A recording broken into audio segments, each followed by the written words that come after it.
పడినటువంటి ఈ దిన కాలము లేఖన భాగం 113వ కీర్తనలో 7వ వచనములో 9వ వచనం వరకు చదివితే ఇలా వ్రాయబడుతుంది. లేవనెత్తువాడు పెంట కుప్పలను పైకెత్తువాడు. చాలా సందర్భాల్లో ఈ వాక్యం మనం చదువుకున్నాం. ఈ వాక్యములో దేవుని యొక్క ఉద్దేశము లేకపోతే దేవుని యొక్క అభిప్రాయం ఎలాంటిదంటే, దేవునికి ఎవరు చేదు కాదు, దేవునికి ఎవరు అయిష్టులను కాదు. దేవుడు తన చేతులతో సృష్టించిన మనలందరినీ కూడా దేవుడు ప్రేమిస్తున్నాడు. మనలో ఏ ఒక్కరము దేవుడికి దూరస్తులము కాము. దేవుడు నరులను కనులారా చూచుచున్నాడు. దేవుని రక్షణ అందరికీ ప్రాప్తి, దేవుని యొక్క కృప అందరికీ సంప్రాప్తం. ఏదో ఒక వర్గం వారికి, కొందరికి మాత్రమే దేవుడు పరిమితి, మిగతా వారికి దేవుడు కాడు, లేకపోతే దేవుణ్ణి మనుషులు వెతుక్కోవాల్సిన అవసరత ఉంది అన్న పరిస్థితి లేదు.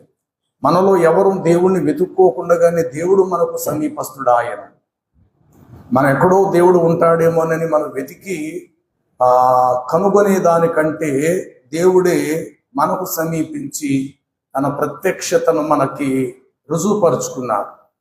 దేవునిలో ఉండేటువంటి కృపాసత్యములు శరీరధార్య యేసుక్రీస్తు అనేటువంటి నామము పేరుట ఈ లోకానికి వచ్చి ఆ కృపాసత్యములు కలిగిన శరీరముతో ఉన్న ప్రభువు చెప్పారు, నన్ను చూచువాడు నన్ను పంపిన నా తండ్రిని చూచుచూ ఉన్నాడు, నేనును నా తండ్రి కూడా ఏకమై ఉన్నామని ప్రభు చెప్పారు. యేసుక్రీస్తు ప్రభుని మనము చూడగలిగితే గనుక అనంత లోకానికి తండ్రి అయినటువంటి ప్రభుని మనము చూడగలుగుతాము. తండ్రికి వేరుగా కుమారుడు లేడు, కుమారుడుకు వేరుగా తండ్రియూ లేడు. ప్రభు చెప్పిన మరొక మాట ఏమిటంటే, యేసు ప్రభు వారు నావన్నీయు నాలో ఉన్నవన్నీయు నా తండ్రివే అని కూడా ప్రభు చెప్పారు. అంటే ఆయనలో ఉన్నటువంటి జీవం సమస్తము కూడా నా తండ్రివే. కాబట్టి దేవుళ్ళను మనం ఇద్దరుగా గాను లేకపోతే ముగ్గురుగా కూడా మనం చూడకూడదు. దేవుడు ఒక్కడే, ఆయన త్రికాల సంభూతుడు.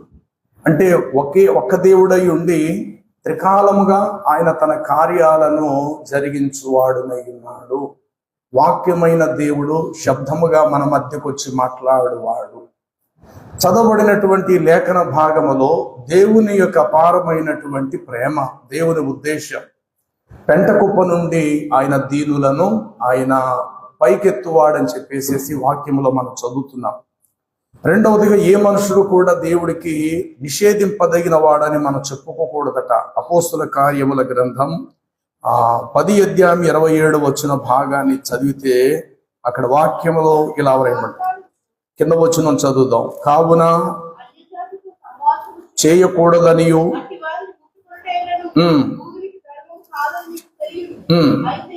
అది ఆ ఒక్క మాట చాలు. అయితే ఏ మనుషుడును నిషేధింపదగిన వాడు అని అయినను అపవిత్రుడు అని అయినను చెప్పుకొనకూడదు. అంటే ఏ మనుషుడును దేవుని యొద్ద నిషేధించబడిన వాడు, వీడు మాకు అక్కర్లేదు, ఇతనితో మాకు పని లేదు, ఇతని వల్ల మాకు ఏ విధమైనటువంటి అవసరత రాదు, కాబట్టి ఇతడితో మాకు లెక్కే లేదు అని చెప్పేసేసి ఏ మనుషుడు ఏ మనుషుణ్ణి అలాగా అనరాదు, లేకపోతే అలా చెప్పుకోకూడదని దేవుని వాక్యం సెలవిస్తుంది.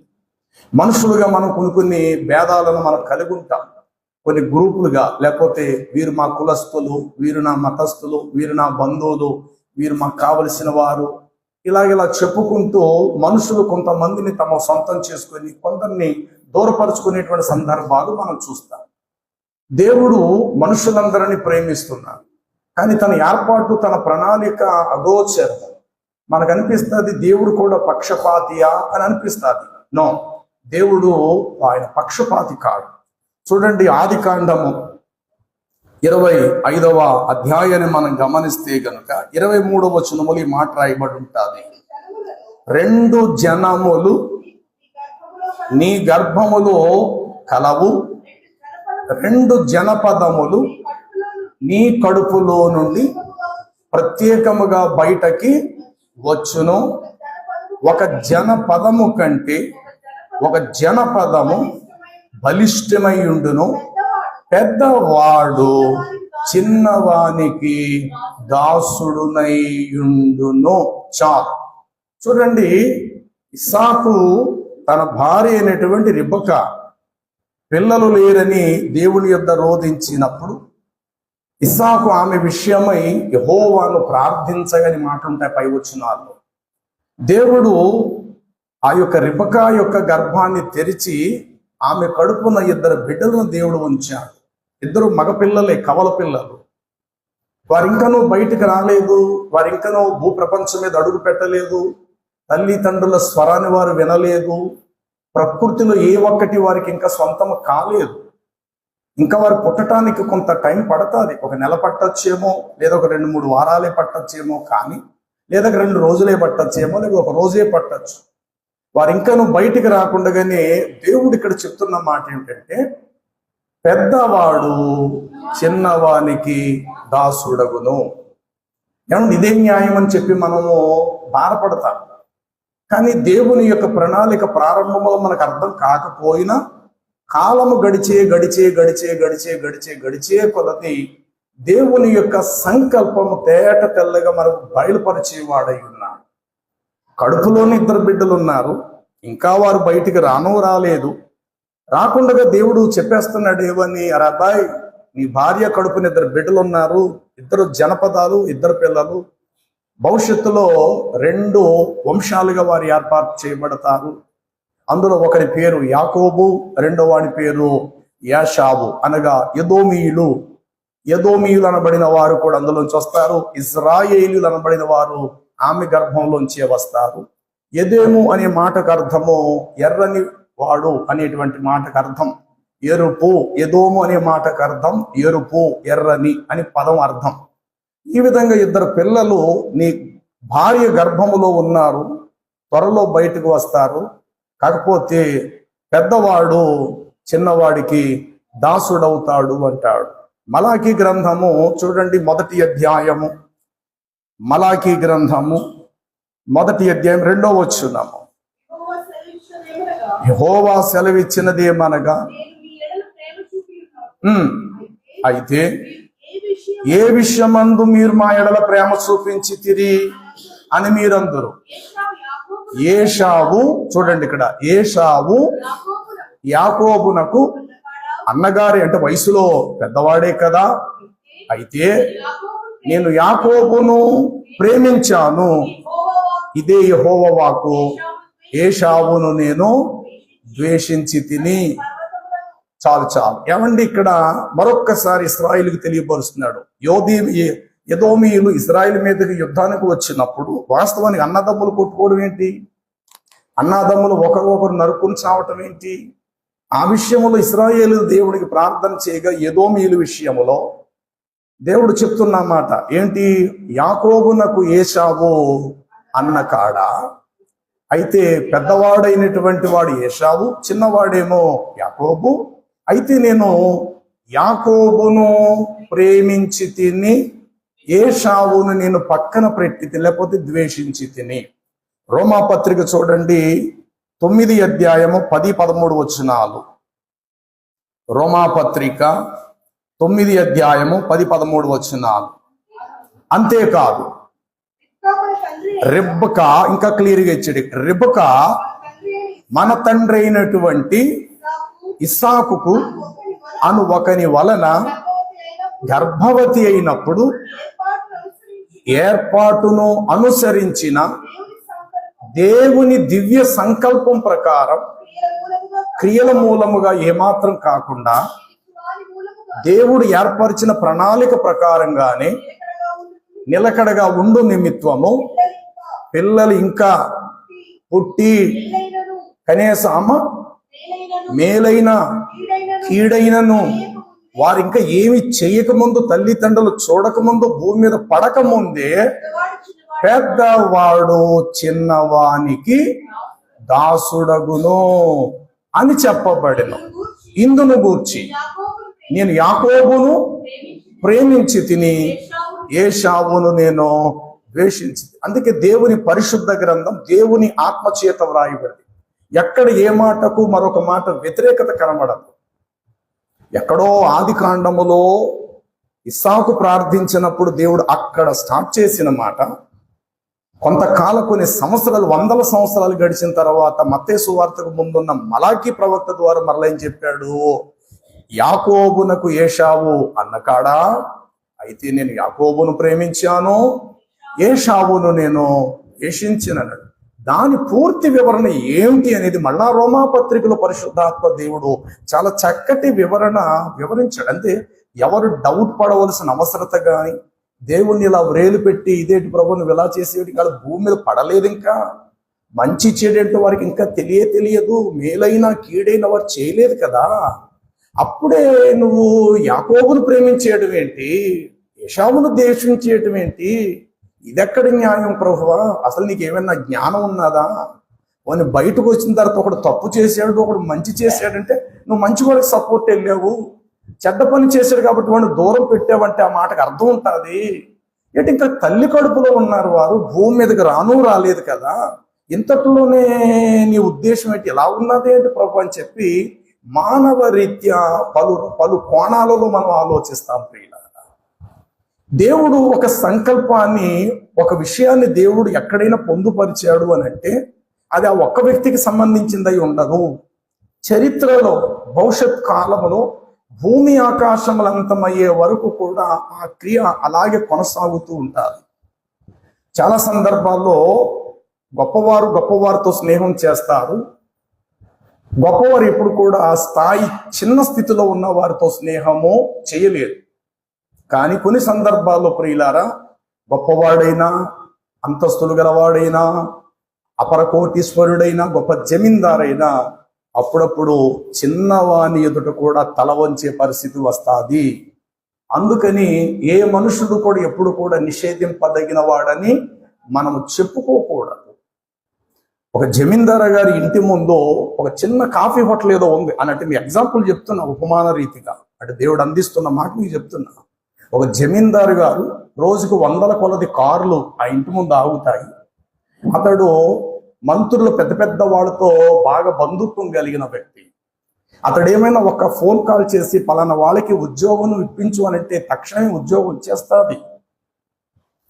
అలాంటి పేరుగాంచినటువంటి గొప్ప జమీందార్ తన ఇంటి ముందు ఒక చిన్న కాఫీ హోటల్ ఏదో ఉంది. అక్కడ ఒక యవనస్తుడు, అంటే దాదాపు ఒక 20, 24, 25 సంవత్సరాల వయసు గలవాడు. ఆ తండ్రికి, ఆ హోటల్లో పనిచేసే ఆ తండ్రికి కప్పులు కడుగుతూ సహకారిగా ఉంటూ ఉన్నాడు. ప్రతిరోజు ఒక వ్యక్తి తన కొడుకుని తీసుకొని ఆ హోటల్ దగ్గరికి వచ్చి ఇద్దరు కలిసి 2 టీలు తాగి వెళ్ళిపోతున్నారు. సరిగ్గా మరలా అదే టైంకి వెళ్తున్నారు. ఆ బిల్డింగ్ వంక అలాగే చూస్తూ తండ్రి కొడుకులు సాయంకాలం అయ్యే వరకు చూసి వెళ్ళిపోతున్నారు. ఈ కప్పులు కడిగేటువంటి యవనస్తుడికి ఒకరోజు అడిగేశాడు, ఏంటి సార్ ప్రతిరోజు ఇదే టైంకి వస్తున్నారు, టీ తాగుతున్నారు, ఇంకేం తింటలేదు, సాయంకాలం బిల్డింగ్ వంక అలా చూస్తున్నారు, వెళ్ళిపోతున్నారు, ఇలా దాదాపు నేను 4 రోజులు బట్టి చూస్తున్నాను, అసలు మీరు ఎవరు ఇట బిల్డింగ్ వంక అలాగే చూస్తున్నారంటే, ఇంకా ఆ వచ్చిన పిల్లవాడు తండ్రి పెద్ద ఆయన అన్నాడు, ఏం లేదురా బాబు, ఆ యజమానుడితో మాకు పని ఉంది, ఎప్పుడైనా మనిషిగా ఆయన బయటికి కారు ఎక్కకుండా బయటకు వస్తాడేమో అనుకుంటే ఏ రోజు కనబడతాడా? మేము చూసినంత కాలం లోపలే కారు ఎక్కేస్తున్నాడు, అద్దాల్లోంచి కూడా కనబడతా లేదైనా, వెళ్ళిపోతున్నాడు, మళ్ళా వస్తున్నాడు, వెళ్తున్నాడు. పెద్ద వాడితో ఆయనకి ఎప్పుడు పనులు ఉంటున్నాయి, ఆయనతో ఒకసారి మీకు కలవాలి, వెళ్ళటానికి దారి ఏమిటో మాకు తెలియటం లేదు, వెళ్ళటానికి మార్గం మాకు తెలియటం లేదు, అందుకని ఎప్పుడైనా మామూలు కనబడతారా నమస్కారం పెడతావా అని ఎదురు చూస్తున్నాం, కానీ కారు ఎక్కేసి వెళ్ళిపోతుంది, మమ్మల్ని చూడట్లేదు ఆయన. ఇదిగో మా పిల్లవాడికి ఒక పని పడింది, ఇది ఆయన చేతుల్లో ఉన్న పని, ఆయన ఒక్క మాట సెలవిస్తే నా కుమారుడు భవిష్యత్తు ఎలా ఉంటుంది, ఏదో చెప్పుకున్నాడు ఆ తండ్రి. వెంటనే కప్పులు కడిగి పిల్లవాడు, ఇంతకీ మీరు ఆయనతో మాట్లాడాలి అంతే కదా, ఆయన మీకు కావాలి, ఆయనతో మీరు మాట్లాడాలి అంతే కదా అన్నాడు. అవునరా బాబు అన్నాడు. వెంటనే కడుగుతున్న గ్లాసులు పక్కన పెట్టేసి, మీరు రండి, మీ లోపల తీసుకెళ్తాను. రే బయట చూస్తే 10 మంది సెక్యూరిటీ వాళ్ళు ఉన్నారు, ఎలా తీసుకెళ్తారో, నువ్వు కప్పులు కడుక్కునేవాడు కానీ అంటారు. అన్నీ మీరు పక్కన పెట్టండి సార్, మీరు రండి, నేను తీసుకెళ్తా, మీరు రండి అని చెప్పేసేసి, నాన్న ఒక 5 నిమిషాల్లో లోపలికి వెళ్ళి వస్తానని చెప్పేసి ఆ పిల్లవాడు ఆ యొక్క జమీందార్ యొక్క పెద్ద ఆయన్ని, ఆ పిల్లవాడిని ఇద్దరిని వెంట పెట్టుకొని లోపలికి వెళ్తే సెక్యూరిటీ వాళ్ళు కూడా ఇలాగా తల వంచినట్టు ఇలా తల వచ్చి మౌనం అయ్యారు. ఆశ్చర్యపడుతుంది ఈ తండ్రి కొడుకులకి, ఏంటి కప్పులు కడిగేవాడికి ఎంత ఆధిక్యత ఏంటబ్బా అని చెప్పి. ఇంకా లోపలికి వెళ్ళేసరికి లోపల పనిచేసే పని వాళ్ళు ఉన్నారు. వాళ్ళు కూడా ఆ పిల్లవాడిని, కప్పులు కడిగే పిల్లవాడిని చూసి ఆశ్చర్యపోయారు. లోపలికి తీసుకుని వెళ్ళారు. నేరుగా డైరెక్టర్గా ఒక 20-30 మందితో ఆయన మీటింగ్లో, సభలో మాట్లాడుతున్నాడు. ఏదో తన ఇంట్లో ఒక పెద్ద విషయం కొరకు మాట్లాడుతున్నాడు. ఈ పిల్లవాడిని అలా చూసినటువంటి ఆ జమీందారు ఎవరితో అవసరత పడిందో ఆయన హఠాత్తుగా పైకి లేచి ఈ పిల్లవాడి దగ్గర గబగబా వచ్చి, నాయన ఏంటి పని చెప్పు బాబు అన్నాడు. ఏం లేదు సార్, మీరు ప్రతిరోజు నా హోటల్ దగ్గరకు వచ్చి టీ తాగుతున్నారు, నెల రోజులు బట్టి వస్తున్నారు, మీరు కనబడతారేమో, మీతో మాట్లాడదాము అని అనుకుంటే మీరేమో కారులో వెళ్ళిపోతున్నారు, వస్తున్నారు, పాపం నెల రోజులు బట్టి వీళ్ళు అలాగే ఎదురు చూస్తున్నారు, రాలేకపోయారు అనేసరికి చెప్పండి ఏంటి పని చెప్పండి. ఏం లేదు సార్, మా బాబుకి ఇలాగా. అంతే కదా, ఒక్క నిమిషం అని ఫోన్ చేసి వెంటనే పని క్షణాల్లో పూర్తయిపోయింది. తర్వాత అంటాడు, అంతేనా, ఇంకేమైనా చేయాలా చెప్పు, ఏమైనా అవసరం ఇంకేమైనా ఉన్నదా అని అడుగుతున్నాడు ఈ పిల్లవాడిని. ఇంకేం లేదు సార్, నేను ఉంటాను అని చెప్పేసి వాళ్ళు తీసుకుని మళ్ళీ బయటకు వచ్చేసాడు. వచ్చిన తర్వాత ఈ పెద్ద ఆయన, ఈయన కూడా కారులోనే వచ్చాడు. ఈయన కోటీశ్వరుడే, కానీ అవతలైన అపర కోటీశ్వరుడు, ఈయన ఒక సామాన్య కోటీశ్వరుడు. ఆశ్చర్యపోయాడు. ఒరే కప్పులు కడిగే నువ్వెక్కడా, ఆ ఇంటిలో ఉంది అంత పెద్ద జమీందారు గారితో నీకు ఎట్లా సంబంధం? అంటే నీ కాఫీ హోటల్ను బట్టి వారు నీకు బాగా కావాల్సి వచ్చారట. అవన్నీ కాదు సార్, లైఫ్లో ఒకటి జరిగింది లేండి అని చెప్పాడు. జీవితంలో ఒకటి జరిగింది, అందుకంటే నేనంటే ఆయన చాలా ఇష్టపడతాడు. అదే ఏంటి చెప్పరా బాబు అన్నాడు. మీరు లోపలికి వచ్చిన తర్వాత మీరు చూడలేదా అన్నారు. ఆయన పక్కన వాడు అబ్బాయి కూర్చున్నాడు, అంతగా చూడలేదు అన్నాడు. దాదాపు 4 సంవత్సరాల క్రితం ఆ అబ్బాయి చనిపోవలసినటువంటి వాడు. అబ్బాయికి కిడ్నీస్ ఫెయిల్ అయిపోయి 2 కిడ్నీలు పాడైపోయి మరణావస్థలో ఉన్నప్పుడు చాలామంది ఆ రోజు అటు ఇటు కల తిరుగుతూ ఉన్నారు. మేము హోటల్ తీసేమే కానీ జనమంతా కూడా నిండిపోయి ఉన్నారు. కారణం ఏంటంటే ఆ బిడ్డకు కనీసం 1 కిడ్నీ అయినా దానం చేసేవారు కావాలని ఎదురు చూస్తూ ఉన్నారు. సరిగ్గా అదే గ్రూప్ కలిగినటువంటి రక్తం నాలోనూ ఉంది. అయితే మా నాన్నగారు వెళ్ళి, ఏంటంటే ఎప్పుడు లేని ఇంతమంది తిరుగుతున్నారంటే వాళ్ళ అబ్బాయి పరిస్థితి ఇలా ఉన్నదని చెప్పారు అని అన్నప్పుడు వెంటనే మా నాన్న మాట్లాడుతుండగా నేను దగ్గరికి వెళ్ళి, సార్ ఒకవేళ నా రక్తం సూట్ అవుతే మీ అబ్బాయికి కిడ్నీ నేను ఇస్తాను అని చెప్పాను. వెంటనే నా జమీందారు నా వంక చూసి ఇమీడియట్గా పరిశోధన చేస్తే నా బ్లడ్ గ్రూపు వాళ్ళ బిడ్డది ఒకటి అయ్యింది. అయితే నా బిడ్డకు నువ్వు దానం చేస్తావా అని అన్నారు. ఖచ్చితంగా నేను ఇస్తాను సార్, ఏదో ఒకటో చనిపోవాల్సిందే కదా, కాబట్టి నేను ఒక కిడ్నీ ఇస్తాను, కిడ్నీ నాకుంటే నేను బ్రతికేస్తాను కదా, మీ బిడ్డకు ఒక కిడ్నీ వేసుకోండి అని చెప్పేసేసి తినడంతో ఇమీడియట్లుగా నాలో నాకు కిడ్నీ ఆ బిడ్డకి నేను దానం చేశాను. ఈరోజు కొన్ని వేల లక్షల కోట్ల రూపాయలకి జమీందారు గారైనటువంటి ఆ పిల్లవాడు బ్రతికాడంటే అందుకు కారణం నేనే. కాబట్టి నన్ను ఎప్పుడు మర్చిపోడైనా, అసలు నా హోటలే వద్దన్నాడైనా, నా ఇంట్లో నా 2వ కొడుకులాగా వచ్చి నాతో పాటు కూర్చోరా, కోట్ల రూపాయలకి ఆస్తిపరుడు నువ్వు కూడా అయిపో, నా కొడుకు ప్రాణం బ్రతికించే కాబట్టి నా కొడుకుతో పాటు నువ్వు కూడా వచ్చి కూర్చో తినరా అన్నాడు. లేదు సార్, నా తండ్రి చిన్నప్పటి నుంచి కష్టపడి ఆ యొక్క కాఫీ హోటల్లో పనిచేసేవాడు, నా తండ్రి సహకారం నేను అక్కడే ఉంటాను సార్, ఎప్పుడైనా నా వల్ల మీకేం అవసరత ఉంటే నాకు చెప్పండి సార్, నేను చేస్తానని. అప్పుడు ఆయన అన్నాడు, ఒరే నీకెప్పుడైనా అవసరత పడితే రాత్రి పగలు లేదు, ఏ టైంలోకి అయినా వచ్చి నా ద్వారా నీవు పనిని జరిగించుకోవచ్చు అనేసి ఆ యజమానుడు నాకు చెప్పాడు. కారణం ఏంటంటే ఆ రోజు నేను చేసిన ఆ పనికి ఈ రోజు కూడా నేను ఒకవేళ ఆయన ఇంటికి వెళితే కూర్చున్న ఆయన గబుక్కొని లేచి నిలబడి తన టేబుల్ దగ్గర నాకు భోజనం పెట్టిస్తాడు. కనీసం ఈ హోటల్ ఎన్నోసార్లు తీసేమని చెప్పారు మున్సిపాలిటీ వారు, ఆయన ఒక మాట చెప్పి దీన్ని ఇక్కడే ఉంచేలా చేశాడు ఆయన. నేనంటే ఆయనకి తన కొడుకు ఎంత ఇష్టమో నేను కూడా ఆయనకి అంతే ప్రేమ. ఇప్పుడు చెప్పండి, ఈ మాటను బట్టి మనకు అర్థమైన విషయం ఏంటంటే, ఇప్పుడు 10 కోట్ల రూపాయలు పెట్టి మనం కారు కొనచ్చు, గుమ్మంలోనే ఉంది, ఇంకొద్ది నిమిషాల్లో మనము ప్రయాణం చేయబోతున్నాం, అందరం తయారైపోయి ఇంట్లో వాళ్ళం, ఒక 4-5 ఆ కారులో ప్రయాణం, అది 10 కోట్ల రూపాయల కారు కావచ్చు. తీరా అందరూ లోపలికి ఎక్కి చూసేసరికి అందులో 4 చక్రాలకు 1 చక్రానికి గాలి తగ్గిపోయింది. గాలి ఖరీదు ఎంత ఉంటుందో తెలుసా పిల్లల? 10 రూపాయలు. గాలి ఖరీదు ఎంత ఉంటుంది? 1 చక్రానికి గాలి ఎక్కిస్తే 5 రూపాయలు అని గొప్ప అనుకుంటే 10 రూపాయలు. 10 కోట్ల రూపాయలు విలువ చేసే కారు అక్కడ ఆగిపోయింది. ఎరా డ్రైవ్ చేయట్లేదు సార్, గాలి లేదు సార్ చక్రానికి అన్నాడు. స్టెప్ను మార్చారా అన్నాడు. పైకి చూసేసరికి స్టెప్పుల్లో కూడా గాలి లేదు. ఏం చేయాలి ఇప్పుడు? ప్రయాణం సాగాలంటే ఈ చక్రాన్ని తీసుకొని వెళ్ళాలా, ప్యాచ్ చేసేవాడి దగ్గర, గాలి కొట్టేవాడి దగ్గరికి వెళ్ళాలి, గాలి ఎక్కించాలి, మరలా తీసుకొచ్చి దీనికి పెట్టాలి, అప్పుడు డ్రైవ్ చేసుకొని వెళ్ళాలి. అంటే ఇప్పుడు 10 కోట్ల రూపాయలు విలువ చేసే కారు కూడా 10 రూపాయలు గాలి దగ్గర ఏమైపోయిందంటే తల వంచింది. మీకు అర్థమైంది ఈ మాట? 10 కోట్ల రూపాయల కారే కావచ్చు. ఒక చక్రానికి గాలి లేకపోతే ఏముందిలే సార్, నేను 10 కోట్ల రూపాయల కారుని ఒక చక్రానికి గాలి లేకపోతే నేను వెళ్ళలేనా ఏంటి? నేనైనా మార్కెట్లో తక్కువ ధర గలదా అన్న? 10 కోట్ల రూపాయల కారు నేను. అలాంటిది ఏదో 4 చక్రాల్లో ఒక చక్రానికి గాలి తగ్గిపోతే నేను ముందుకు వెళ్ళనా ఏంటి సార్? మీరందరూ కూర్చోండి, నేను తీసుకెళ్ళిపోతాను అంటదండ కారు? చెప్పాలి, అనదు.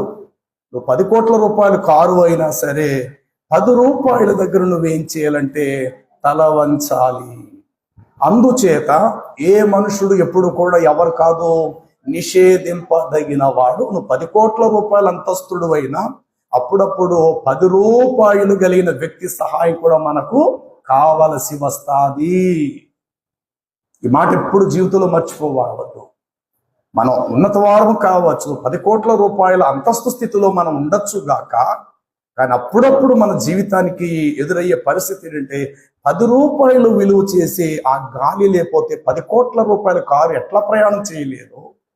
అప్పుడప్పుడు 10 రూపాయల కంటే తక్కువ స్థితి కలిగినటువంటి వ్యక్తి వలనే మన అడుగులు ముందుకు వెళతాయన్న సంగతి మనం మర్చిపోవద్దు.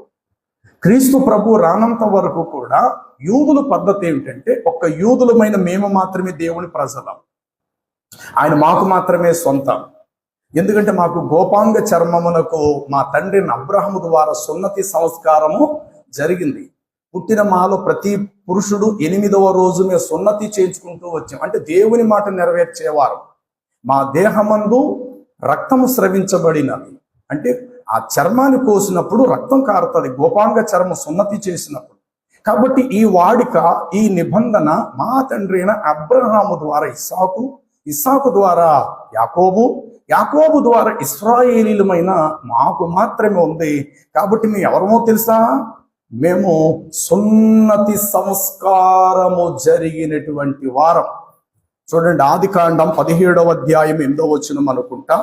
ఆదికాండము 17వ అధ్యాయము, మీకును మీ సంతతి వారికిని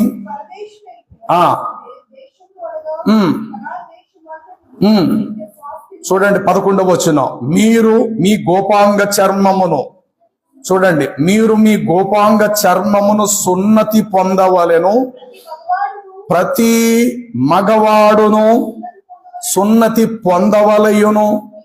మీరు మీ గోపాంగ చర్మమును 8వ దినం, ఆ మాట కావాలి మనకు అక్కడ. 8వ దినము గల వయస్సు గలవాడు అనగా నీ ఏడాలు తరతరాలలో కూడా ప్రతి మగవాడు మీలో సున్నతి పొందవలెను. ఇదనమాట అండి. అంటే ఈ సున్నతి పొందటం వలన ఇక్కడ ఏం జరుగుతూ ఉన్నది, తద్వారా ఏం జరుగుతుందంటే దేవుని కొరకు మేము రక్తం చిందించాం, గాయపడ్డాం, కాబట్టి దేవుడు మాకు సొంతం. చూడండి, గలతీ పత్రిక తొలి అధ్యాయము 11-15 వచనాలు. గలతీ పత్రిక తొలి అధ్యాయము. చాలా లేట్గా తీస్తున్నారే.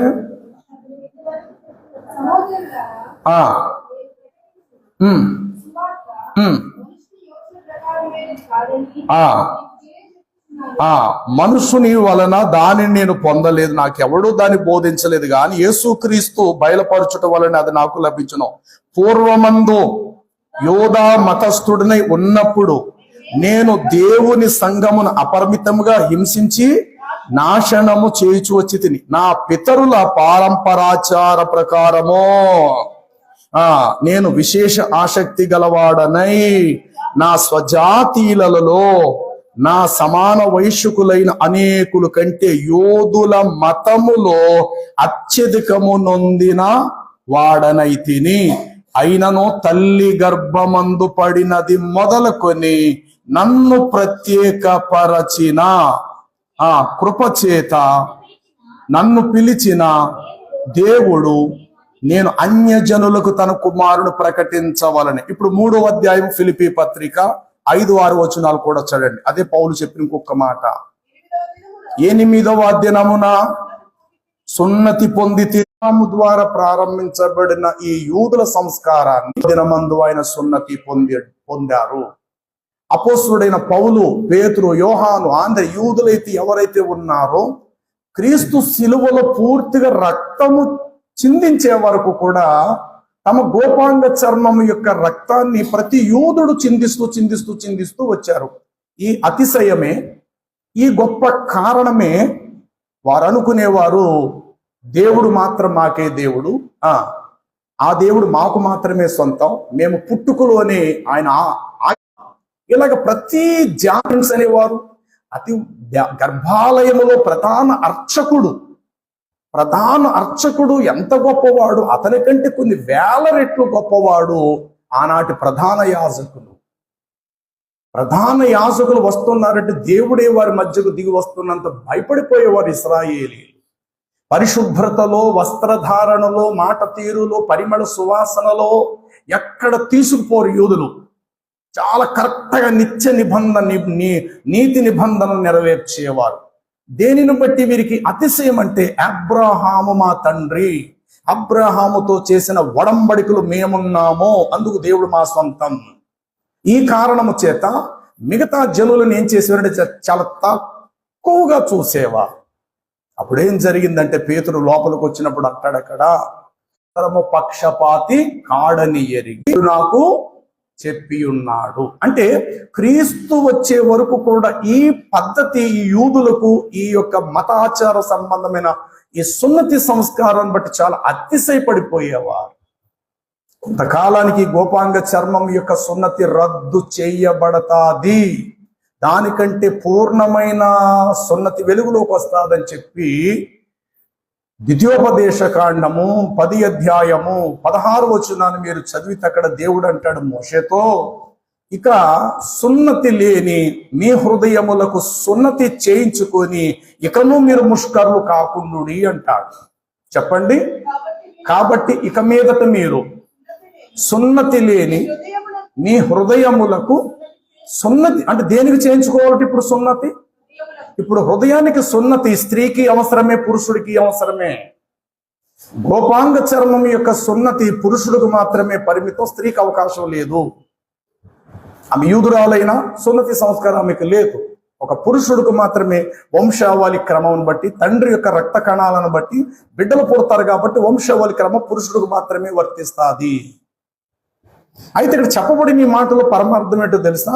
రాబోయే భవిష్యత్ కాలములో సున్నతి లేని మీ హృదయములకు సున్నతి చేయించుకొని ఇకను మీరు అపవిత్రులుగా ముష్కరులుగా ఉండకండి అన్న మాట ఎప్పుడో ద్వితీయోపదేశకాండములను దేవుడు చెప్పాడు.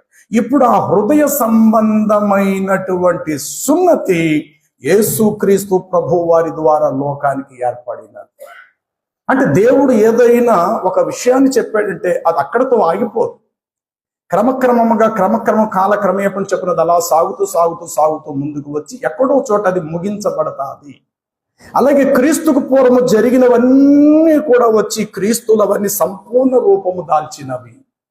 క్రీస్తే అన్నిటికీ మూలాధారము, మూలరాయి ఉన్నాడు. ఈ కారణము చేతని ఇప్పుడు నేను ఏషావును ద్వేషించి తిని చెప్పాలి, యాకోబును ప్రేమించి. మీరు బైబిల్ అంతా తిరగేయండి, అంతా మీరు చదువుకోనండి. ప్రతి చోట 2 బిడ్డలు లేక 3 బిడ్డలు, 4 బిడ్డలు లేక 5 బిడ్డలు లేక 10 మంది బిడ్డలు ఒకవేళ పుట్టినా ఎందుకో దేవుడు మొదటి నుండి కూడా మొదటి వారిని ప్రక్కన పెడుతూ చిన్నవాడిని నిబంధనలు పెడుతూ వచ్చాడు. మరి ఎప్పుడైనా దీన్ని మీరు గ్రహించారో లేదో, బైబిల్లో అంత అవగాహన మీకు వచ్చిందో లేదో, కానీ నెంబర్ 1 మొదటి ఆదాము. చెప్పండి. మొదటి మనుషుడు మట్టి నుండి వచ్చిన వాడు తొలి ఆదాము. రెండవ ఆదాము చెప్పాలి వెంటనే క్రీస్తు. ఇప్పుడు తండ్రి ప్రణాళిక ఆదాములో నెరవేర్చబడిందా, క్రీస్తులో నెరవేర్చబడిందా? సరే, ఆదాముకి 2 కొడుకులు పుట్టారు. చెప్పాలి వాళ్ళిద్దరు పేర్లేంటి? ఒకటి పేరు, పెద్దోడి పేరు కయ్యను, రెండోవాడి పేరు ఏబేలు. కయ్యూను ఏం చేశాడు? ధాన్యమును స్వేద్యపరచువాడు, భూమిని స్వేద్యపరచువాడు. ఏబేలు ఏం చేసేవాడు? గొర్రెల కాపరి. ఇద్దరు కూడా అర్పణం తీసుకెళ్లి పెట్టారు. ఇందులో ఎవరిది అంగీకరించాడు? పెద్దోడిది ఎందుకు ఇష్టపడలేదు?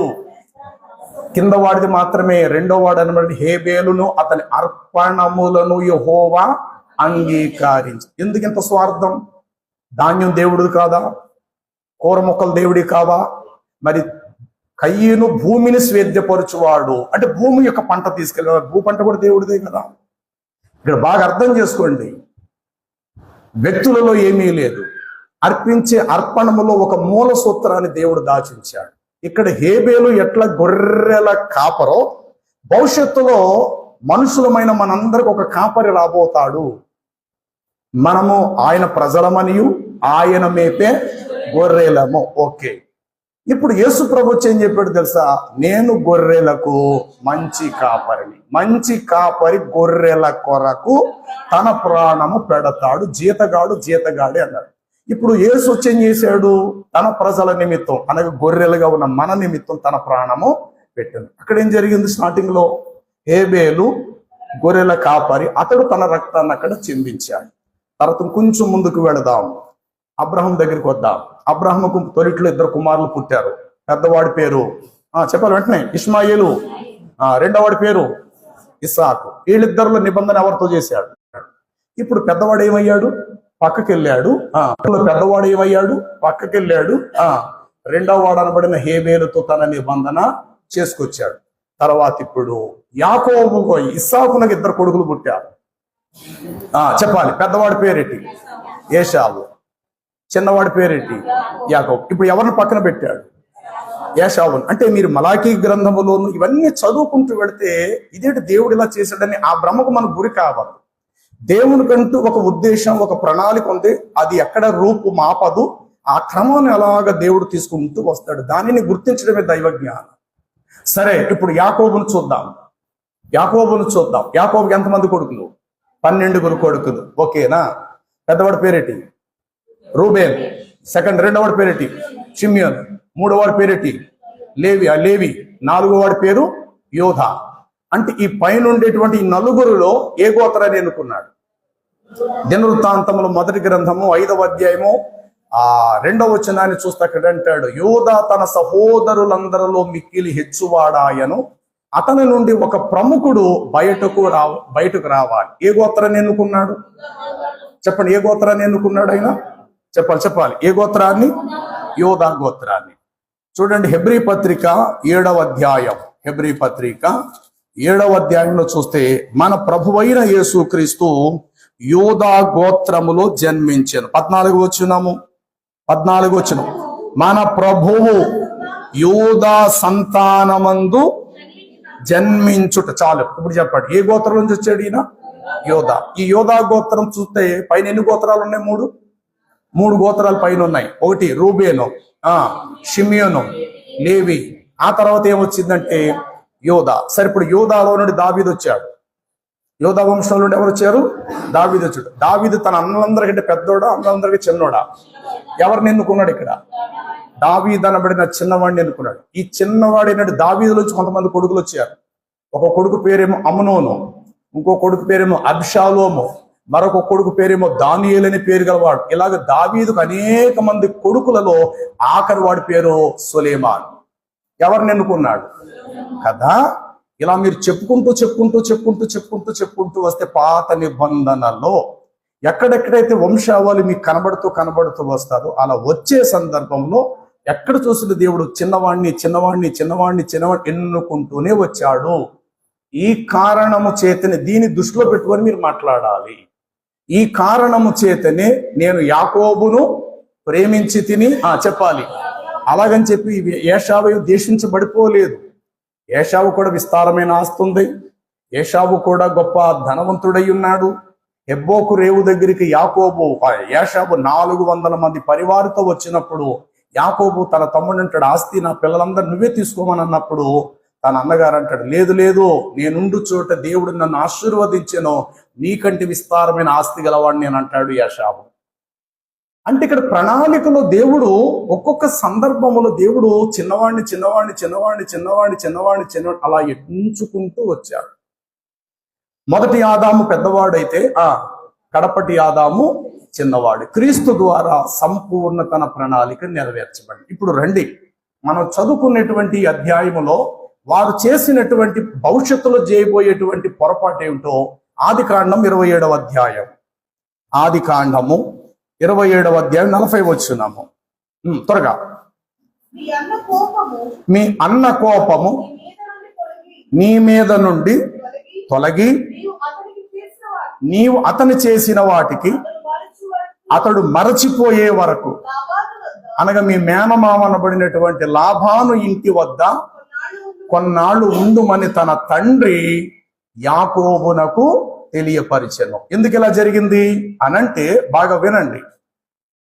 ముసలి వయసులో తండ్రి చనిపోయే స్థితిలో పెద్ద కొడుకుతో అన్నాడు, అబ్బాయి నాకు రుచికరమైన ఆహారం పెడితే నా మనసు తృప్తిని బట్టి నేను పలికేటువంటి దీవెన వచనాలు నీ మీదకి రావాలి.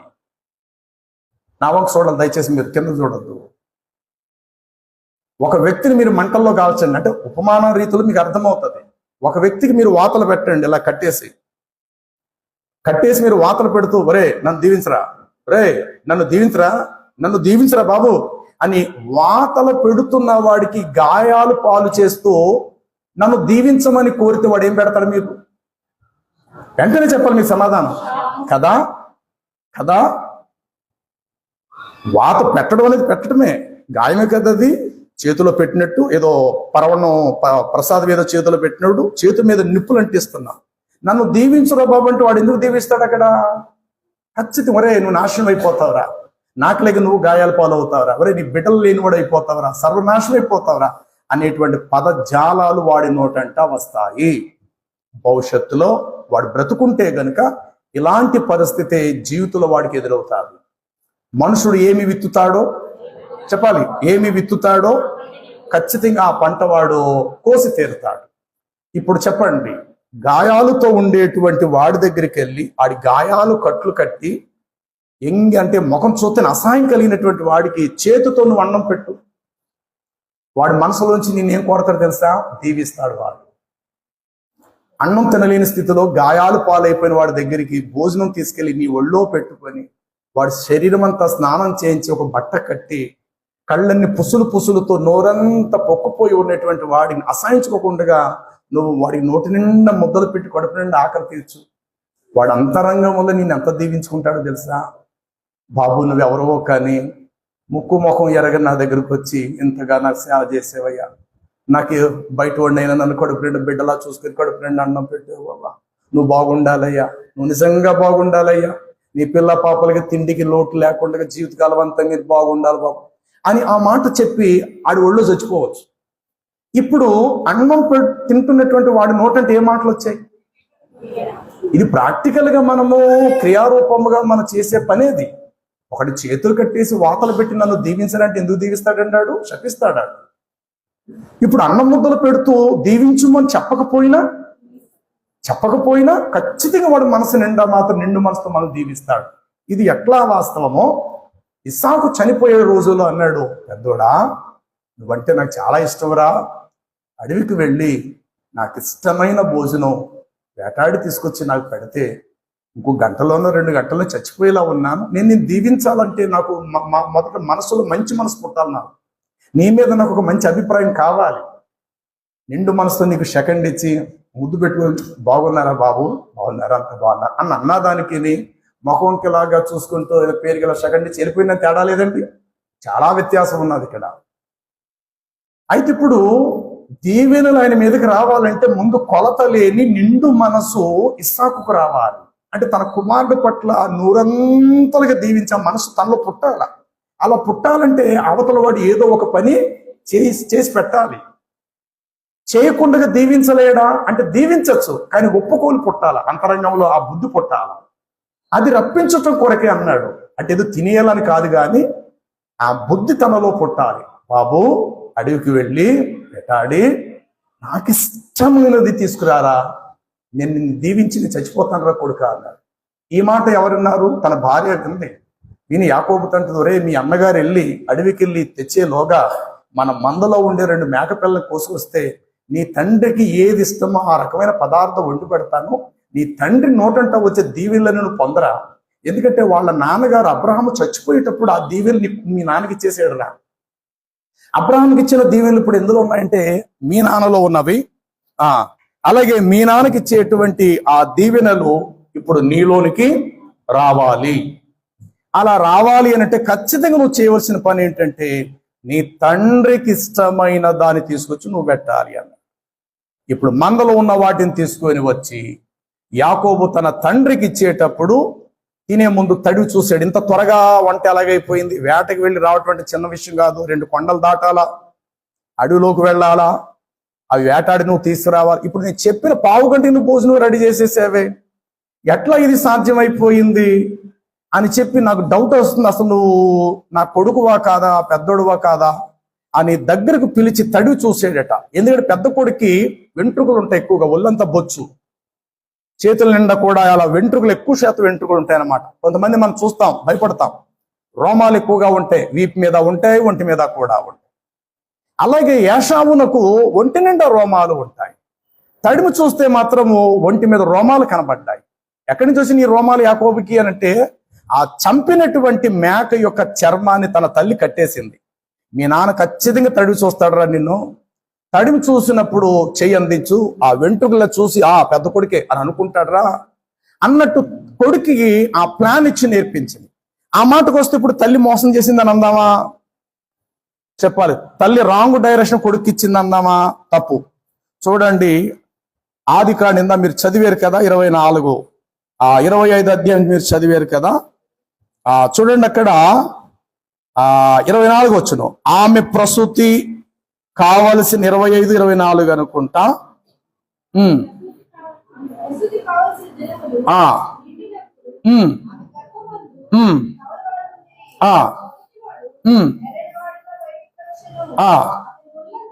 ఒళ్ళంతయు రోమములు ఎలాగట్టండి వస్త్రము వలె ఉండెను గనుక అతనికి ఏషావను పేరు పెట్టెను.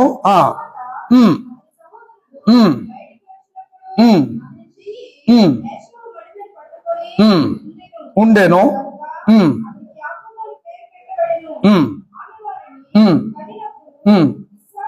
ఇస్సాకు 60 ఏండ్లవాడు. చాలు. దీనికి పైన ఒక మాట ఉంటుంది, అది మీరు దయచేసి చదివి వినిపించండి. అదేంటంటే ఆమె కడుపులో ఉన్న బాధను బట్టి దేవుడికి ప్రార్థన చేసిందట. ఎన్న వచ్చిన అది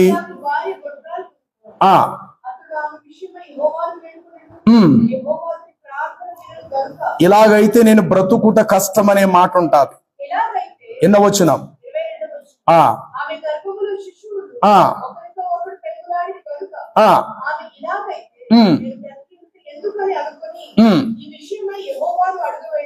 ఓకే. చూడండి, చాలా ప్రాముఖ్యం. అంటే తల్లిని ఇక్కడ తీసి పారేయలేదు. దేవుడు ఆమెకి ఏం చెప్పాడు వినండి. అమ్మా, నీ కడుపులో 2 జనములు నీ గర్భములో కలవు, 2 జనపదములు నీ కడుపులో నుండి ప్రత్యేకంగా వచ్చును. ఒక జనపదము కంటే ఒక జనపదము బలిష్టమయ్యుండును, పెద్దవాడు చిన్నవానికి. ఈ మాట ఎవరు చెప్పారు? అమ్మా అరే ఎవరికి చెప్పారు అంటున్నాను? స్త్రీకి చెప్పాడు, తల్లికి చెప్పాడు.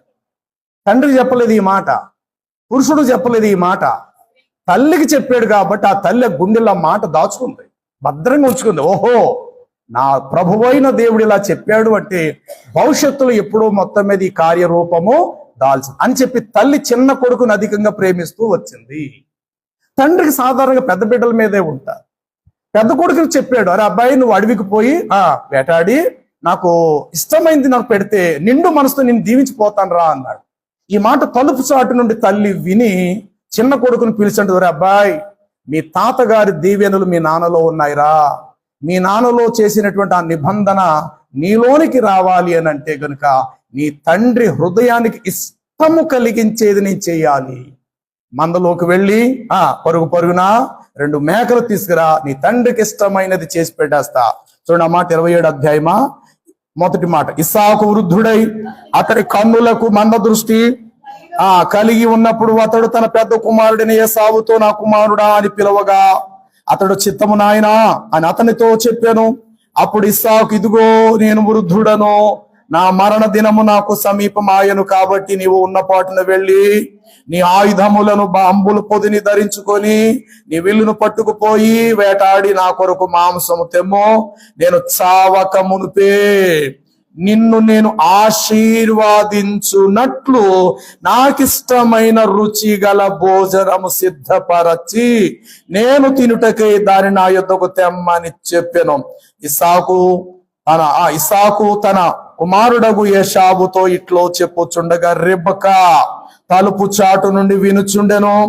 ఏసావు వేటాడి మాంసం తెచ్చుటకు అతడు అడవికి వెళ్ళెను. అప్పుడు రెబెకా తన కుమారుడగు యాకోబును చూచి, అరే బాబు, ఇదిగో నీ తండ్రి నీ అన్నయ్యైన యాషావుతో మృతి పొందక మునుపు నేను తిని యెహోవా సన్నిధిని ఆశీర్వదించున్నట్లు నాకు మాంసము తెచ్చి నాకు రుచిగల భోజనం సిద్ధపరచమని చెప్పగా విన్నానురా.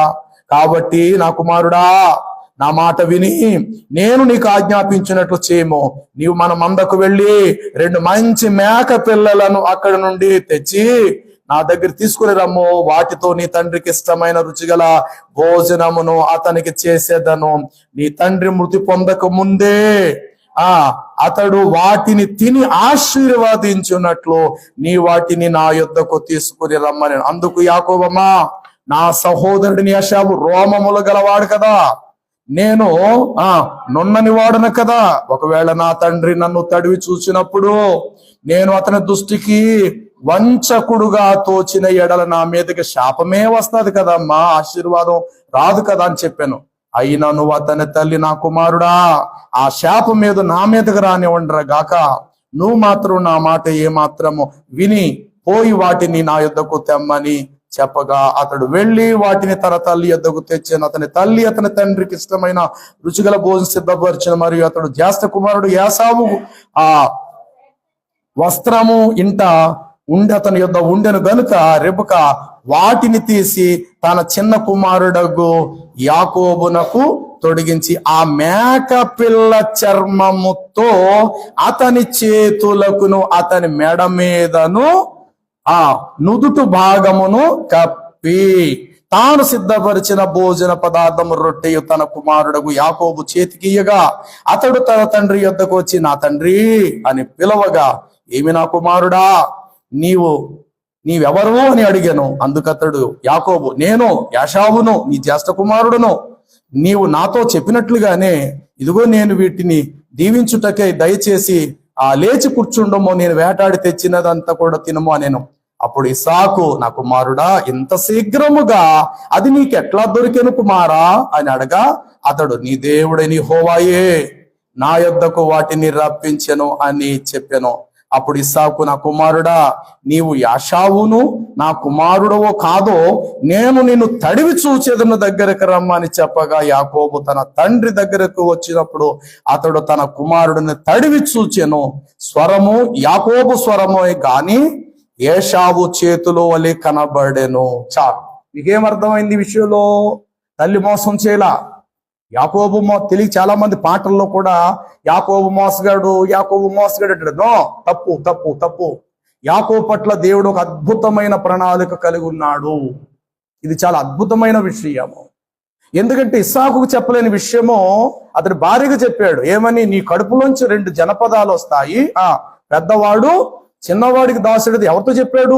తల్లితో చెప్పాడు. ఈ మాటను గుర్తుపెట్టుకొని ఏం చేసిందంటే, ఒరే, మీ తండ్రి దీవెనలు మీ పెద్దన్న గారు నీ అన్నగారు కాదురా, నీలోకి రావాలి కుమారా, ఉన్నపాటు నువ్వు వెళ్ళి ఇలా చేయబాబు అన్నప్పుడు భయపడ్డాడు. నాన్న, అమ్మా, ఒకవేళ నన్ను చూసి నాన్న శపిస్తాడేమో, చూడడంతో ఒరే నువ్వు వచ్చేవేట్రా అని శపిస్తాడేమంటే, ఒరే బాబా అన్ని నాకు తెలుసురా, ముందు నువ్వు వెళ్ళి నీ చెప్పిన పని చేయి అన్నప్పుడు తల్లి చెప్పినట్లుగా నీ కొడుకు అలాగే చేశాడు. తండ్రి దీవెనలన్నీ కొడుకు కుమారులోకి ఎలా వచ్చినాయో చూడండి. 27వ వచనము, అతని దగ్గరకు రమ్మని పిలిచి అతనిని ముద్దు పెట్టుకునేను. అప్పుడు అతని వస్త్రము వాసన చూచి అతని దీవించిట్లేను, ఇదిగో నా కుమారుని యొక్క వాసన యెహోవా దీవించిన చేను సువాసన వలె సమృద్ధిగా ఉన్నది. ఆకాశపు మంచుయో భూమి సారము, విస్తారమైన ధాన్యము, ద్రాక్షారసము దేవుడు నీకు అనుగ్రహించును గాక. ఆ మాట చెప్పి చచ్చిపోయాడు. అందుకే చాలా మంది జీవితాల్లో మనిషి చనిపోయేటప్పుడు చివరి టైంలో ఎంతటి దుర్మార్గుడే నిజం మాట్లాడతాడు ప్రియులారా. అంతవరకు మోసగాడు కావచ్చు, ఎన్నో అబద్ధాలు ఆడిన కుతంత్రదారుడు కావచ్చు, చనిపోయే టైంలో మాత్రం భార్యను చూస్తూ ఏమే నీకు చాలా అన్యాయం చేశాను, బిడ్డలకు చాలా ద్రోహం చేశాను, నన్ను ఇప్పుడైనా క్షమించని చెప్పి ఆ మాట చెప్పి చచ్చిపోవచ్చు.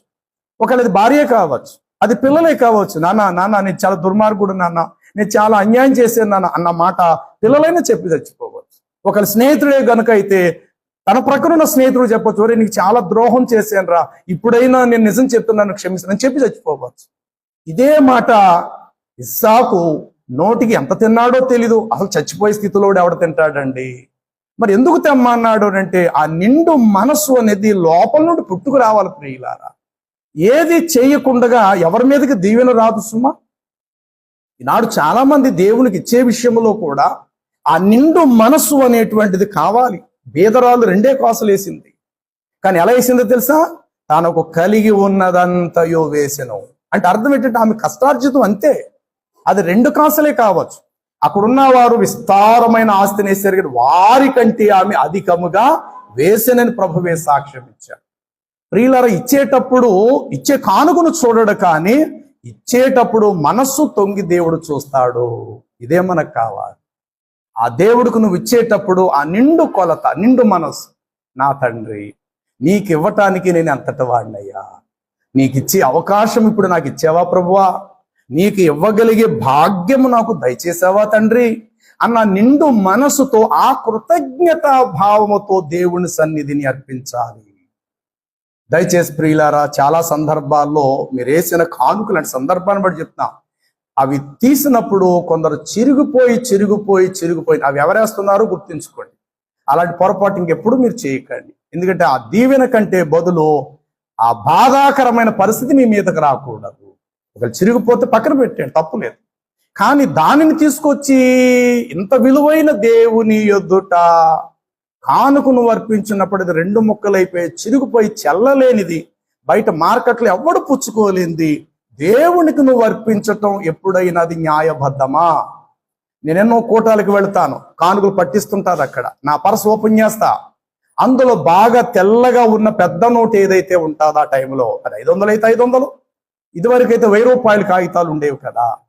ఏది పెద్ద నోటు అయితే నా దృష్టికి కనబడుతుందో అది మంచిది, అంటే ఉన్న వాటిలో తెల్లగా ఉండేది, దానినే నేను వేయడానికి ఇష్టపడి. ఇది నా అభిప్రాయం, నా సంకల్పం, నేను మీతో చెప్తూ ఉన్నా. అంటే దేవుడికి ఎప్పుడైనా మీరు వేసినప్పుడు అది నిండు మనసుతో వేయండి. ఈ పని చేసి మీరు చచ్చిపోయే వరకు ఒక్క మెతుకు కొదువు లేని వారుగా సమృద్ధిగా జీవిస్తారు. ఇది వాస్తవం. మీరు ఇక్కడే జీవించండి, పొరుగురు వెళ్ళండి, ఇంకో రాష్ట్రం వెళ్ళండి, ఇంకో దేశం వెళ్ళండి, నిన్ను మాత్రం దేవుడు విడిచిపెట్టాడు. నువ్వు ఎక్కడున్నా సరే దేవుడు మాత్రము సకల సమృద్ధిని దేవుడు నీకు అందిస్తాడు. దేవుని యుద్ధకు వచ్చి బేదరుపులు అరవటం అది నాకే కాదు, ఎవరికీ మంచిది కాదు. ప్రభువుని నమ్మానండి, ఏమీ లేదండి, మా పనులు అయిపోయినండి, వ్యాపారం లేదండి. రోజు రోజుకి అభివృద్ధి అవ్వాలి. నువ్వు చేసే పని అభివృద్ధి కావాలి, నీ కుటుంబం అభివృద్ధి కావాలి, అన్నపానాలు కూడా నీ ఇంట్లో ఎప్పుడు కూడా అభివృద్ధిగానే ఉండాలి. సారేపతు వెధవరాలు ఎలాగైతే ఇచ్చిందో ఆమె కుటుంబానికి ఏ దీవెనైతే దేవుడు ఇచ్చాడో ఆ సమృద్ధి ఉండాలి. ఇక్కడ నిలబడి నేను చెప్తున్నా, ఈ రోజు వరకు కేజీ బియ్యం పాస్టర్ గారు కుటుంబములు ఈ రోజు వరకు మీకు కొన్నది లేదు. దేవుని బిడ్డలుగా మీరు ఇచ్చేది ప్రతిదీ కూడా ఈ రోజు వరకు మార్కెట్కి వెళ్ళి 1 కేజీ బియ్యం కొన్న ఆనవాలు ప్రభు సేవ ప్రారంభించి ఇన్ని సంవత్సరాలలో ఈ రోజు వరకు కూడా కేజీ బియ్యం కొన్న ఆనవాలే లేదు. ఇంకా ఎన్నో మన సభలో పెట్టగా బయట నుంచి ఎప్పుడు బియ్యం కొనలేం, ఇవే మూటలు కట్టి తీసుకొని వెళ్తాం. అయినా దేవుడు ఆ సమృద్ధిస్తూనే వచ్చాడు. ఎందుకు ఈ మాట చెప్తున్నామంటే ఈ బియ్యం తింటే కాళ్ళు నొప్పులు వస్తాయి, ఈ బియ్యం తింటే పడదు అన్న మాట ఎప్పుడు కూడా నా ఇంట్లో నేను కానీ ఎప్పుడు కూడా మాట చెప్పడానికి వీల్లేదు. దేవుడు నీకు ఏదైతే ఇచ్చాడో దానిని నిండు మనసుతో నువ్వు స్వీకరించడం ఎంతైనా మంచిది. బహుశా ఇస్సాకు దగ్గరికి గంపెడు మాంసం పట్టుకెళ్ళి ఉండొచ్చు కొడుకు. చెప్పండి, ఎంత మాంసం? గంపెడు మాంసం పట్టుకెళ్ళి ఉండొచ్చు యాకోబు. అంతా తినేసాడంటారా ముసలుడు? నో, ఒక్క మొక్క ఏదో నోట్లో పెట్టుకొని దగ్గరికి పిలిచాడు. దారా కుమార దగ్గరికి రారా, చాలా బాగుంది, చాలా బాగుంది, నాకు రుచికరమైన ఆహారం నాకు ఇచ్చావు, చాలా బాగుంది, దగ్గరికి రా నా కుమార్ అని చెప్పి అతని బట్టలు వాసన చూసాడట. ఎవరిది? యాకోబు యొక్క వస్త్రము వాసన చూడగా దేవుడు సమృద్ధి ఇచ్చేటువంటి ధాన్యం యొక్క వాసన ఎలా వస్తుంది రైతులకు తెలుస్తుంది. వాడు ధాన్యం ఎలా పెట్టుకొని అబ్బా మంచి పొట్ట మీదకి వచ్చేసింది, మంచి సమృద్ధి కలిగే ధాన్యం ఎలాగైతే అంటారో, కొన్ని సందర్భాలు వండుతుంటుంటే దాని రుచి బయటకు, దాని యొక్క పరిమళం బయటకు వస్తుంటుంది. కొన్ని రకాల బియ్యం నూనె కారుతుంది, అంటే నూనె తీస్తారు, తవుళ్ళలోంచి తీస్తారు, వాటిలోంచి కొన్ని బియ్యం అలాంటి తీయలేని సమృద్ధి కలిగినటువంటి ఉంటే కనుక దాని పరిమళం వేరుగా ఉంటారు. ఇక్కడ ఇస్సాకు అదే చెప్పాడు, ఏవని? నీ వాసన యెహోవా దీవించిన చేను సువాసన వలె ఉంది, ఆకాశపు మంచు తగిన కాలంలో నీకు దొరుకుతాది, భూమి యొక్క సారము కూడా నా కుమారా ఎప్పుడు కూడా నీకు అట్లాగునే ఉంటాది. ఈరోజు ప్రపంచ దేశాలన్నీ ఇజ్రాయిల్ దేశం మీద దృష్టి పెట్టాయి. ఇజ్రాయిల్ దేశములో ఉండేటువంటి షారోను పొలములో పూయబడిన ఏ ఫలమైనా, ఇక్కడ నీకు 100 గ్రాముల కంటే పెద్దది ఉండదు నిమ్మకాయ. షారోను పొలములో పండేటువంటి ప్రతి ఫలము దాదాపు ఎంత లేదైనా 100 గ్రాములు ఎక్కడ, 2 కేజీల నిమ్మకాయ ఎక్కడైనా పండుద్దండి. అంటే అంతటి సమృద్ధి ఇజ్రాయిల్ దేశానికి దేవుడిచ్చాడు. రాజశేఖర్ రెడ్డి గారి కాలంలో కూడా ఆ ఆంధ్రప్రదేశ్ యొక్క రైతులకి అభివృద్ధి ఎట్లా చేయాలని చెప్పి కొన్ని రోజులు ఇజ్రాయిల్ దేశంలో అతడు ఉండి ఇజ్రాయిల్ యొక్క విధి విధానాలు నేర్చుకొని ఆంధ్రప్రదేశ్ అందించాడు ఆయన. అంటే అందరి దృష్టి ఎవరి మీద ఉంటుందంటే ఇజ్రాయేల్ యొక్క పాలు తేనెలు ప్రవహించు దేశం. ఎందుకు ఈ దీవెనలు అట్లా వచ్చాయి? ఇప్పుడు యాకోబు చచ్చిపోతూ ఆయన ఏం చేశాడో చూడండి. ఆదికాండం చివరి అధ్యాయంలోకి రండి. అతడు కూడా ఏ విధంగా దీవిస్తూ అతడు మృతి పొందాడో. చివరి దినములు యందు మీకు సంభవించబోయే సంగతులు, సింహం నా కుమారుడా నీవు పట్టిన దానిని తిని వచ్చితివి, సింహము వలేనో గర్జించు ఆడ సింహము వలేనో అతడు కాళ్ళు ముడుచుకొని పండుకొనును, అతని లేపువాడు ఎవడు? షీలోహు వచ్చు వరకు యూదా నుండి దండము తొలగదు, అతని కాళ్ళ మధ్య నుండి రాజదండము తొలగదు. ఈ విధముగా అతను దీవిస్తూ ఏమన్నాడు? ప్రజలు అతనికి విధేయులయ్యుందురు, ద్రాక్షావల్లికి తగిన 11వ వచనము, ద్రాక్షావల్లికి తన గాడిదను, ఉత్తమ ద్రాక్షావల్లికి తన గాడిద పిల్లలను కట్టి ద్రాక్షారసములో తమ బట్టలను, ద్రాక్షల రక్తములలో తన వస్త్రములను ఉదుకును, అతని కన్నులు ద్రాక్షారసము చేత ఎర్రని వగును. 13వ వచనము, జబులోను సముద్రపు రేవున నివసించును అంటూ ఒక్కొక్క కొడుకుని దీవిస్తూ యాకోబు చచ్చిపోయాడు. అబ్రహాము దీవిస్తూ ఇస్సాకు మీదకి దీవెనలు ఇచ్చి అతడు చనిపోయాడు. ఒక్కొక్కరికి ఒక్కొక్క రీతిలో దీవెనలు ఇస్తూ ఇందులో అతిపెద్ద దీవెన సింహము అని కనబడుతున్నాయి. ఈ మాటలన్నీ మీరు మరలా ఎవరిలో చూస్తాం? మనం యేసు ప్రభులో. యేసు యోధా గోత్రపు కొదమ సింహం 1, తర్వాత నేను నిజమైన ద్రాక్షవల్ని. అంటే ఈయన ఇందులోంచి వచ్చాడు, ఈయన యోధా గోత్రంలో నుండి వచ్చాడు. ఇది క్రమం. ఈ కారణం చేతే నిండు మనసుతో యాకోబు తన వృద్ధాప్యమందు తన కుమారులను దీవించి మృతి పొందెను. అలాగునని ఇస్సాకు తాను కాయలపడి వృద్ధాప్యమందు యాకోబును దీవించి అతడు మృతి పొందెను.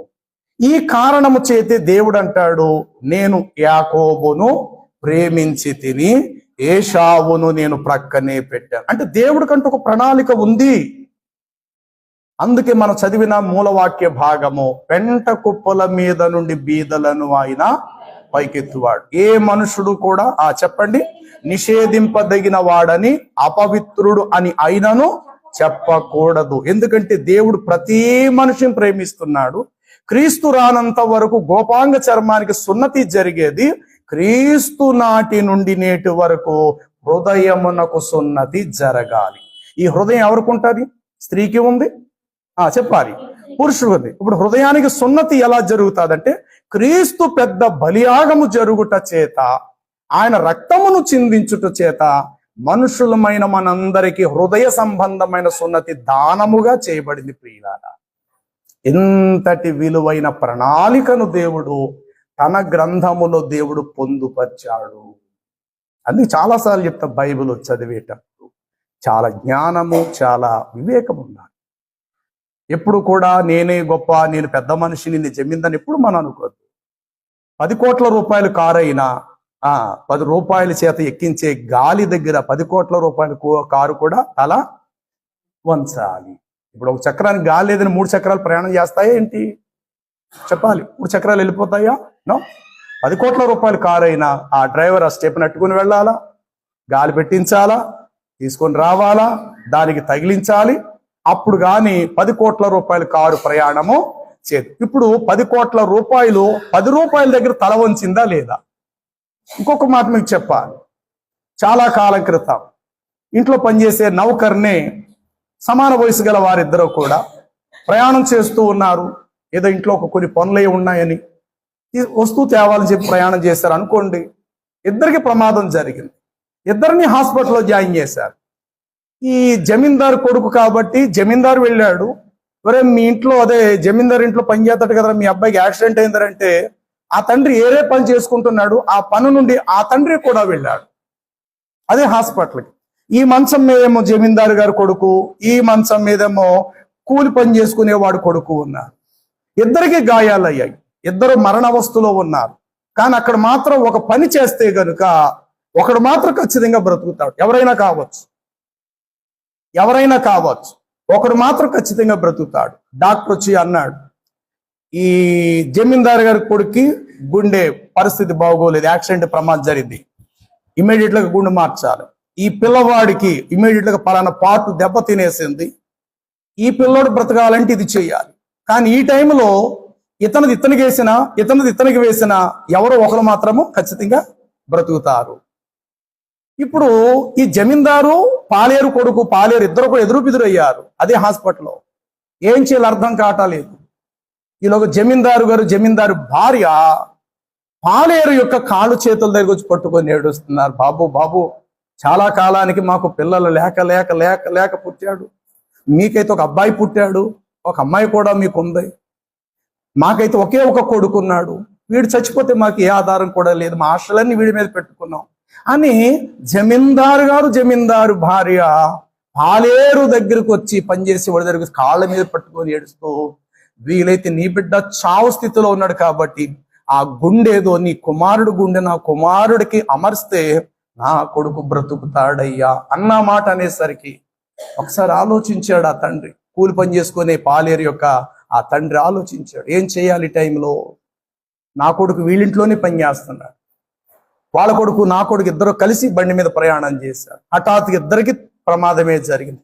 ఇందులో వీడికి గుండె కంప్లైంట్ వచ్చింది, వీడికి మరొక పార్ట్ పోయింది. ఇద్దరు చావు స్థితిలో ఉన్నారు. ఇంకో 10 నిమిషాలు పోతే ఇద్దరు చచ్చిపోతారు. కానీ ఈ 10 నిమిషాల్లోనే అతని భాగం ఇతనికి వేసినా, ఇతని పార్ట్ తీసుకెళ్లి ఇతనికి వేసినా బాగుపడతారు. ఈ మాటను బట్టి ఇప్పుడు జమీందారు భార్య పాలేరు దగ్గరకు వచ్చి కాళ్ళు పట్టుకునేసరికి ఆయన ఒక నిర్ణయానికి వచ్చాడు. ఎలాగా నా బిడ్డ చనిపోయే స్థితిలో ఉన్నాడు, ఇంకో 10 నిమిషాలు పోతే ఎలాగా చచ్చిపోతాడు. అదేదో కనీసం వాడికి ఒకే బిడ్డ ఉన్నాడు, నాకైతే వెనకాల కూతురు ఉన్నది, కాబట్టి ఇది ఇలా చేస్తేనే మంచిదని చెప్పి వెంటనే సంతకం రాదు, వేలు ముద్రేసి డాక్టర్కి దండం పెట్టన్నాడు. అయ్యా, ఉన్నపాటున నా కుమారుడు దేహములో నా గుండె అతనికి వేసి ఆ పిల్లవాడిని బ్రతికించండి అయ్యా. ఏమంటే ఇలాంటి కార్యాలు జీవితంలో ఎక్కడో జరిగే ఉంటాయి. ఏదైనా ఒక ఉపమానాన్ని దేవుడు మన మదిలో ఒక నూతన తలంపు తీసుకొచ్చి మన మనసులో ఒక ఉపమాన రీతిలో పెడుతున్నాడంటే భవిష్యత్తులో ఈ భూమండలం మీద ఎక్కడో ఇలాంటి కార్యం ఎప్పుడో ఒక చోట అది జరిగే ఉంటుంది. పరిశుద్ధాత్మ దేవుడు ఆయా సందర్భాల్లో అలాంటి మాటలు రప్పించినప్పుడు మన ఆత్మీయ జీవితం కాస్త మెరుగుపడి ఇది నిజమే కదా, వాస్తవం కదా, ఇలా ఎక్కడో జరిగే ఉండొచ్చు కదా అని మన అంతరంగము ఆదరణతో నింపబడినప్పుడు దేవుని యొక్క ప్రేమ కూడా మనకు అలాగే గుర్తొస్తుంది. ఇప్పుడు మనందరము బ్రతికించబడుట కొరకు క్రీస్తుకు సంబంధించిన ప్రతి భాగము మన కొరకు దానం చేయబడినది. దేవుడు తన కుమారుడును మరణమునకు అప్పగించుకొని మనలందరినీ తన జీవము చేత బ్రతికించెను. పూర్వమందు మీరు మృతులునై ఉంటిరి. చెప్పాలి, పూర్వం మీరందరూ మృతులనై ఉంటిరి, ఇప్పుడు క్రీస్తు యేసునందు మీరందరూ బ్రతికించబడిన వారు. మృతులు మునుపు మీరు చీకటై ఉంటిరి, ఇప్పుడు ప్రభువునందు వెలుగైన ఆయన మనుషులందరి కొరకు చనిపోయెను, ఆయన తన ప్రాణము అందరి కొరకు అర్పించెను, అతని నలగగొట్టుకొనుటకు యెహోవాకు ఇష్టమాయను, అతడు అపరాధ పరిహారార్థ బలిగా తన్ను తాను అర్పించుకొనెను, అనేకులు నిమిత్తము ఆయన తన ప్రాణమును ధారపోసెను. ప్రియులారా, కాబట్టి ఎప్పుడు కూడా మనం గొప్పవారమని కాదు, ఎప్పుడు ఆ స్థాయికి మనం రావద్దు. అప్పుడప్పుడు మన దగ్గర పనిచేసేవాడే మనకు సహాయకుడిగా నిలబడవచ్చు. ఎవరినైతే ఈ రోజు మనం కాదంటామో అతడే ఒక రోజు మనకి ప్రయోజకుడు అవుతాడు. ఎవరిని మనం దూరం పెడతామో అతని ద్వారా గొప్ప సహాయం ఒక రోజు మనం పొందవలసి వస్తాదేమో. అందుకే మనుషుల్లో ఎవరిని దూరం పెట్టద్దు, ఏ మనిషిని కూడా వ్రేలెత్తి చూపించి తక్కువ అంచనా కూడా వేయద్దు. ఎందుకంటే దేవుడు అందరినీ ప్రేమిస్తున్నాడు. దేవుడు లోకమునెంతో ప్రేమించాను, ఆయన ప్రేమ అందరికీ సంప్రాప్తం. కాకపోతే ప్రణాళిక అనేటువంటిది ఒక రూపములో ఆయన దిద్దుకుంటూ వచ్చాడు. దాన్ని గుర్తించటమే ఆత్మజ్ఞానం. కాబట్టి ప్రియులారా, యాషావు భవిష్యత్తులో ఏం చేశాడు ఆ ఒక్క మాట చదివి మనం ముగించుకుందాం.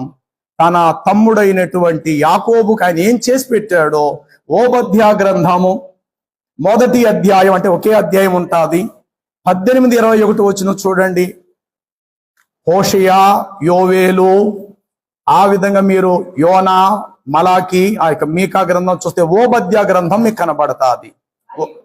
అమ్మా, మరియు యాకోబు సంతతి వారు అగ్నియు, ఏషావు సంతతి వారు మంటయు అగుదురు. చూడండి, ఇక్కడ ఇద్దరిని కలిపి చెప్పాడు దేవుడు. ఆ తర్వాత యాసావు యొక్క సంతతి వారు,